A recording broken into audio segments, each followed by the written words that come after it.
AB 93, which eliminated enterprise zones, spends $400 million on a sales tax credit, $200 million for hiring the poor and unemployed, and $100 million to attract businesses to California. Now, enterprise zones, which it's replacing, were created in 1984. It was designed to stimulate business investment, create jobs among the poorest areas of California.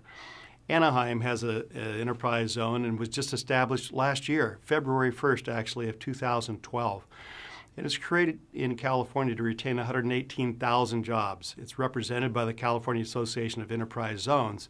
Now, Anaheim's zone, which is in my district, covers nearly all industrial and commercial areas, 80% of business coverage, but it's targeted for people that are the most difficult to employ in areas where there's very high unemployment. So businesses like enterprise zones, they receive hiring credits, credit for sales tax paid, credit for employees who earn wages within the areas. There's deductions for interest received from business in the area. So in effect, it gives good incentives for business to locate in an area with high unemployment.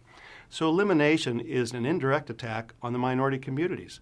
Enterprise zones have historically served the poorest areas of the state. The new hiring credit can be used anywhere in the state. In fact, it was championed by, some you could argue, the coastal areas which don't suffer the high unemployment of the inner agricultural areas like Central Valley or Imperial Valley. So we might be able to watch businesses migrate to more affluent areas rather than where they're most needed. I think it sends a message also that you can't trust the California legislature. California had promised businesses that enterprise zones would last 15 years. This broke that promise. The new promise is you get a sales and use tax exemption with 4.5 years statewide hiring credit for 10 years. So what stops the Democrats from eliminating sales and use tax next year or the year after that? There was a better way. You could reform it. You don't eliminate it. You allow those businesses that were in a zone to continue with the agreement they had made.